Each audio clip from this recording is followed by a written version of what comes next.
Olha só, pessoal, o Supremo publicou nesta manhã a ata do julgamento da primeira turma, na qual os ministros rejeitaram os recursos do ex-presidente Jair Bolsonaro e de outros 6 réus no caso da trama golpista. O próximo passo é a publicação do acórdão do julgamento, que oficializa a decisão do colegiado. Depois disso, novos questionamentos contra a condenação podem ser apresentados pelas defesas dos acusados nos próximos dias. Aquela história lá de embargos infringentes, aquela história toda lá. Bom, a pena só será cumprida quando não houver mais possibilidade de recurso. A partir daí, os réus passam a cumprir a prisão ou outras medidas determinadas pelo STF. Ô Eduardo Costa, deixa eu começar com você. Uma ata que a gente já esperava, né? Não tem muita novidade nessa história. Bom dia. Bom dia para todo mundo. Tem não, é uma aflição, né? Eu acho que isso deve ser pior do que o cumprimento da pena, né? Essa expectativa. E eu aproveito esse julgamento tão rumoroso para lembrar a senhora que tem um filho aí de 10 anos, 12, o senhor que está indo levá-lo para a escola, para conversar com ele e falar assim: filho, não vale a pena, sabe? Eu fui sábado, Júnior, fazer um programa ao vivo da APAC Feminina de BH e eu fiz com muito gosto, como já tinha feito uns 15 anos atrás da Itaúna, da masculina, porque é um sistema em que a pessoa paga a sua dívida com a sociedade em condições reais de recuperação. Ô, Júnior, o índice de ressocialização na masculina é de 85% e na feminina é de 98%. 98%. De cada 100 mulheres que entram lá, 98 voltam para a vida. Sabe o que aquelas que toparam falar e tal, sabe o que elas queriam quando eu perguntava: e aí, o que você quer, o que você sonha? Sabe o que era, João? Aproveitar Itatiaia para mandar abraço para a mãe, para os filhos ou para quem cuida dos filhos. O crime não compensa.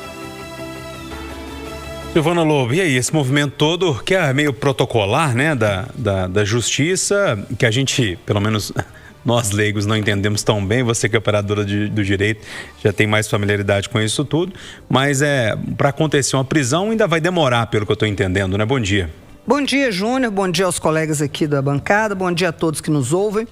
Ó, Júnior, com muita sinceridade, depois que nós tivemos a votação, né, o julgamento em si, dessa parte, desse grupo, desse núcleo, né, da operação, nós já sabíamos que muito dificilmente teria qualquer coisa a ser esclarecida nesses acórdãos. São acórdãos longos, né, de julgamento, com uma aplicação de pena coletiva que foi feita até no dia. Então, um ministro falou assim: não, eu tinha dado um pouco mais, mas eu vou concordar com você. Quer dizer, os que condenaram, porque houve um voto absolutório que foi do Fux, eles já aplicaram a pena coletivamente, onde geralmente a gente tem muita coisa para embargo declaratório, que é para pedir explicações, costuma ser exatamente nessa parte de aplicação de pena.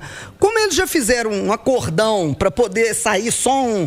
Ô, gente, acordão não é que eu sou burro, não sei falar acórdão não, tô falando acordão é de acordo mesmo. Como eles já fizeram lá um acordo para aplicação da pena da mesma forma, dificilmente teria alguma coisa a ser esclarecida através de embargos declaratórios. Muito bem, esses foram os primeiros embargos. Saiu a ata, agora tem que sair o acórdão. Essa decisão tem que ser publicada. Então ela deve ser publicada talvez ainda esta semana. E desta nova decisão ainda pode existir novos embargos declaratórios. Com relação a embargos infringentes, que é aquele recurso em que você se baseia no voto perdedor, mas que dava absolvição aos réus, por exemplo, o Fux absolveu o Bolsonaro, né? Então, ou poderia haver um recurso de embargos infringentes pedindo que os outros ministros pudessem rever os votos para poder votar de acordo com o Fux. Só que tem um problema, foi um único voto. E o Supremo determina que para ter direito a embargos infringentes tem que ter pelo menos 2 votos no sentido benéfico para quem vai recorrer. Então, eu acho que nem caberia os embargos infringentes. Seria só, de fato, outros embargos declaratórios, que esses são julgados de maneira mais rápida. Ô, João, com muita sinceridade, dessa forma que a gente está vendo aí, ó, hoje é dia 17 de novembro. Eu acho que até o final de novembro nós já devemos ter decisão definitiva nisso aí. E aí, William Travassos, bom dia para você. Bom dia, Júnior Moreira, bom dia, bancada, bom dia os ouvintes da Itatiaia. O Edu tocou num ponto, né, sobre a condenação. O preso, até sair o resultado do julgamento, ele fica muito inquieto na cela. né, aguardando. Ele fica de um lado para o outro, agitado. A partir do momento que sai a condenação, o ser humano muda dentro do sistema penitenciário. Isso é uma realidade. Agora, a Silvana fala sobre... São dois tipos de embargos, né? São os infringentes e o outro... Declaração. Só que tem um detalhe. Você está pedindo ao Supremo, que fez o julgamento, para analisar isso. Então você está pedindo para o cara que tomou a decisão para mudar a decisão dele. Não vai conseguir, gente. Eu acho que esse é o grande questionamento em relação a isso. Tudo bem, Supremo julgou. E agora? Eu posso recorrer aonde? Me diz, Silvana. Esse é o problema. Quando se fala tanto do privilégio, do foro privilegiado é uma encrenca, porque o seu segundo grau, né, o seu direito ao duplo grau de jurisdição, a ver a sua causa julgada novamente, fica prejudicado, porque vai ser julgado sim pelos mesmos. Agora, olha o fenômeno. Na Lava Jato nós tivemos isso, né? Voltar atrás. E aí, mas aí tem que mudar o governo para poder acontecer isso. Ou então você vai para o Tribunal Internacional. Sabe o que muda lá? Absolutamente nada. Ou seja, o resultado já está posto na mesa. Rita Mundim, bom dia para você. Então, essa ata publicada hoje pelo Supremo. Bom dia, Júnior. Bom dia a todos. Eu sempre disse aqui que esse julgamento foi um julgamento político, então estão cumprindo os trâmites legais para chegar aonde todo mundo sabe que iria chegar desde o início, a prisão de Bolsonaro. Então é um roteiro que juridicamente precisa ser cumprido, mas um roteiro que foi escrito antes mesmo do julgamento acontecer. Olha só, pessoal, mudando um pouco de assunto aqui, a polícia apreende em Manaus uma droga 10 vezes mais cara e indetectável por cães e testes rápidos. A substância é conhecida como cocaína negra. O entorpecente é modificado com carvão e toner para enganar a fiscalização. Nesse processo todo, inclusive de uma matéria muito bem feita ontem, divulgada no Fantástico, houve uma primeira visita dos policiais, eles não conseguiram identificar e depois sim que conseguiram identificar numa mansão de luxo lá em Manaus, 40 quilos dessa droga. Esses 40 quilos foram encontrados escondidos em quadros e móveis da mansão de luxo que pertencia a um casal peruano. O William Travassos, dessa aí eu não conhecia não. E aí vem uma preocupação. A gente tem uma lista na Anvisa dos entorpecentes, né? Então, assim, o cara fez uma apreensão, não está naquela lista, libera o material, libera o sujeito. E eles estão cada vez mais, briga de gato e rato, você identificar a substância que eles estão comercializando, né? Porque eles vão tentando burlar a fiscalização. E aí, o que me chama a atenção é essa rota, que é a rota Solimões, né? Que aí você vai entrar, esse material ele entra por ali na fronteira entre Colômbia, Peru e Brasil, por Tabatinga, vai para Manaus, Pará, Ceará e vem para Minas Gerais, que é onde eles vão levar esse entorpecente nessa rota Solimões para Rio, para São Paulo, até mesmo para o Espírito Santo. Então, eu acho que serve de alerta, porque a cocaína negra, eu não duvido que ela venha parar aqui no estado de Minas Gerais, tentando chegar aos portos do Rio ou de São Paulo. E aí, Eduardo, conhecia essa aí? Não. Ô, Júnior, tem algumas mazelas da sociedade que só tomam algum rumo quando algo muito sério acontece, sabe? Eu falo há uns 5 anos aqui na rádio, e não é porque eu desejo, eu peço ao Papai do Céu para continuar nos protegendo. Mas uma hora dessa, Júnior, um caminhão vai descer sem freios num ponto de ônibus e vai matar uns 30. Aí nós vamos tomar uma atitude, porque tem mais de 10 anos que não se faz blitz para parar um veículo pesado no estado para ver se ele está ou não em condições de circular. Diz, a última vez que eu ouvi algo a respeito de um tenente é de que não tinha lugar para colocar se apreendesse. Você quer ver essa questão de morador em situação de rua, Ju? Enquanto tiver algo muito sério, nós não vamos tomar uma atitude. Furto de cabos e fios. Enquanto não houver algo assim, sabe, assustador, nós não vamos tomar atitude. E no caso do crime organizado, que supera isso tudo aí muito mais, foi preciso que tivéssemos essa operação no Rio e que ela deixasse claro que há uma diferença muito grande entre quem está embaixo, pagando a conta, e quem está em cima decidindo. Esse governo, como de resto a esquerda, onde quer que ela esteja, ela é assim, ele quer contemporizar. A mesma coisa que eles fazem em relação ao morador em situação de rua em Belo Horizonte, a questão do sofrimento mental por aí, fazendo coisas inacreditáveis. Não, porque nós temos, que tem que ser assim, que tem que ser com carinho, com amor, e o crime organizado tomando conta. Houve aquela operação planejada, bem pensada, que resultou naquele tantão de gente morta E quando os de sempre quiseram fazer o discurso de atacar o governador do Rio de Janeiro, ele disparou nas pesquisas, continua fazendo, a Bahia está fazendo e matando, Minas Gerais não perdoa e o país está reagindo. Eu dei essa volta para chegar ao seguinte: essa cocaína é só mais um ingrediente, todo dia tem uma nova. E as coisas se espraiam de uma forma assustadora. Então, ou nós, agora, fazemos alguma coisa séria no Congresso, e depois a gente fala que o Supremo se mete em tudo. Vai acabar tendo que chegar no Supremo, porque o Congresso não chega a um acordo para votar uma lei mais forte para poder estancar o crime, Júnior. É uma novidade todo dia, é um crime novo todo dia, é uma tragédia toda hora. Olha, nos últimos dias nós tivemos expulsão de famílias aqui no Morro das Pedras e na Pedreira Prado Lopes. Agora a nova moda, Júnior, é expulsar a família de quem os traficantes não querem e ficar com os bens deles, roubar a geladeira, o fogão, que é a única coisa que o cara tem. E isso está escancarado. E nós estamos fazendo discurso. Outro dia apareceu uma droga chamada K9, alguma coisa assim, não teve? K9, isso mesmo, K9, né? é terrível também. Ela molhava na roupa, né? Enlouquece a pessoa. É muito comum nos presídios, né? E agora, Rita, a novidade é a tal da cocaína negra. Júnior, o crime organizado e evoluindo, né? Isso é inovação no crime. São novas tecnologias, novas drogas capazes de burlar, de enganar o sistema legal. Então, realmente, nós temos que inovar e avançar nas nossas polícias, nos nossos departamentos de inteligência, para chegarmos perto do que o crime organizado já desenvolveu. Então, eles têm dinheiro, eles têm espaço, né? Perdeu o contato com a Rita? Voltou. Fala, Rita. Oi, Júnior. O crime organizado, né? Ele está evoluindo. Então, são novas tecnologias. Coisa que os nossos aparatos de segurança não têm dinheiro para correr atrás. Então, as forças de segurança fazem o que podem dentro dos recursos que têm e limitações que sofrem em relação ao crime organizado. Então, é a inovação, é a tecnologia de ponta no crime, criando novas drogas, novas rotas e as forças de segurança correndo atrás como podem.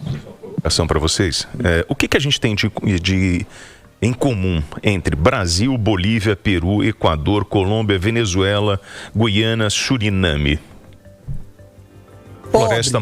Floresta amazônica. E aí, todos esses países estão ali. E você vai encontrar a floresta. E aí, por onde passa o entorpecente na Rota dos Solimões? Justamente atravessando toda essa região, que é muito difícil da gente conseguir patrulhar, da gente conseguir enfrentar. E cada vez mais o poder bélico dessas organizações é maior. E aí, lembra que a gente tem uma tensão na Venezuela em função de tráfico de drogas? É só para chamar a atenção de como esse tema é sensível aqui na América do Sul. Ô, Júnior, o Joel Barbosa, que é um policial reformado, com 30 anos de experiência, formado também em telecomunicações, está lembrando aqui o seguinte: nós estamos evoluindo, né? E já está praticamente comum fazer uma telecirurgia. Um médico em São Paulo ou em Londres operar alguém no Vale de Jequitinhonha. O problema é quem tem coragem de fazer uma cirurgia à distância com tanta fibra ótica nesses fios juntos com os cabos que os caras cortam. Cortou um cabo daquele errado, amigo, danou o trem todo. Ô Silvana, é uma cocaína que eles misturam algumas substâncias, pelo menos o que ficou sabendo, o carvão ativado e o toner, para evitar o teste rápido, né? Então a pessoa encontra aquela substância e fala, não é. Não, cadê o cão? O cão não consegue cheirar e tal. É uma evolução aí, né? Ô Júnior, eu tive a oportunidade nesse ano ainda de ir no Instituto de Criminalística nosso aqui em Belo Horizonte, né? Que é o de Minas Gerais, doutor Bruno Felipe, que é o diretor lá, o João Bosco, nosso perito lá, e eles me mostraram, né? Eu passei por todos os departamentos de perícia lá, inclusive essa perícia toxicológica que é feita. E nos foi mostrado como é impressionante as novidades que existem, coisa que eu não tinha ideia. Figurinha, droga, etc. Então, é claro, eles vão se aprimorando e a gente precisa também ter condições de nos aprimorar para poder identificar isso. Você veja, esse caso dessa cocaína negra, a polícia esteve nessa casa e encontrou cocaína branca. Beleza. Só que nos cadernos de anotação, o que eles perceberam? Que tinha mais uma saída de 40 quilos, ou melhor, uma entrada de 40 quilos que eles não acharam. Voltaram com os cachorros, voltaram com os detectores, nada. Aí, por tino policial, resolveram começar a abrir móvel, abrir tal. Acharam fundo falso, acharam dentro dos quadros e custaram a fazer aquela identificação que a gente vê na televisão, que joga uma substânciazinha, que o negócio fica azul. Com esse carbono não fica azul, ou seja... Não deve ser só essa negra que deve ter outras coisas que já estão aí fazendo com que a cocaína esteja rodando mundo afora e que nós ainda não estamos sabendo. Ou seja, trabalhar mais, né, gente, pra gente correr atrás. A gente sempre vai correr atrás da bandidagem. Não tem jeito, eles estão na frente da gente.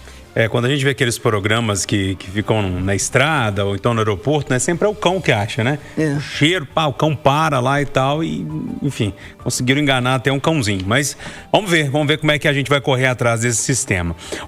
O site de pesquisas Mercado Mineiro e o aplicativo Com Oferta fizeram um levantamento de preços de produtos para a ceia de Natal. Gente, Natal tá aí, tá? As variações, como sempre, são bem grandes, alguns produtos variam até 200%, mas aí tem uma questão de qualidade também que precisa ser observado, né? Comparando os preços médios de novembro do ano passado com os de 2025, a maioria dos produtos subiram. Rita, eu trouxe um exemplo que é o que mais subiu, por exemplo, o quilo do bacalhau de R$ 69 para R$ 87, um aumento de 25%. Alguns produtos caíram, é verdade, mas a maioria com um momento bem grande. Pois é, Júnior, vivemos no Brasil, né? E infelizmente a inflação de alimentos, ela assolou ela atacou os nossos bolsos durante praticamente a primeira metade do ano. Essa memória inflacionária, né, ela faz com que a gente, inclusive, perca essa referência. Aqui eu vou falar para os supermercados sérios, né?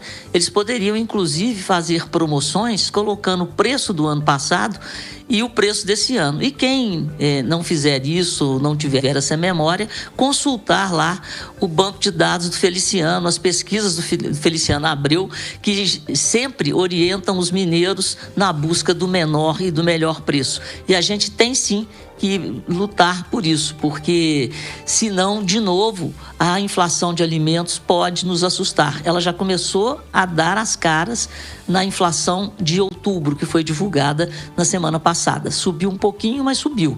Então, gente, vamos ficar de olho e fazer escolhas certas. Eduardo, o Feliciano faz essa pesquisa ali há mais ou menos um mês do Natal, né?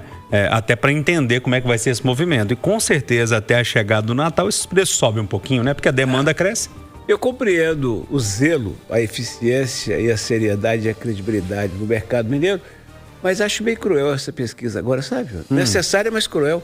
Porque o cara fala, o Deus desse ano não vai dar. E o cara tem que lembrar que janeiro tem escola dos meninos, tem matrícula dos meninos, tem IPTA, IPTU, IPVA e um monte de coisa a mais. E aí, William? Bom, eu conversava com um distribuidor de castanha e ele falou assim, eu não estou conseguindo mais operar, porque subiu demais o preço e aí, em função da internet, o cara que está produzindo ela em determinada região pensa que você está ganhando tanto dinheiro quanto o mercado aqui. Está R$200 o quilo, né? 199. Então, assim... É isso aí, amiguinho. Tá tudo mais caro. Mas o governo Lula é muito legal. 10 segundinhos para você, Silvana. Gente, vamos inovar. Se encareceu muito, vamos inovar com o que é mais barato. Frutas, as frutas estão aí, as frutas da época tropical. Vamos fazer com isso. Vamos inovar. Um franguinho também é muito bom quando ele tá recheado de farofa. Vamos inovar. Troque a castanha pela banana. Troque o bacalhau por um joiudo. Ponto final, nosso Conversa Geração, que teve Eduardo Costa, William Travassos, Rita Mundim e Silvana Lobo. Agora o Acirantão, mais informações ao longo do dia, de hora em hora no Itatiaia Urgente ou quando a notícia acontecer. Bom dia para todo mundo, boa semana.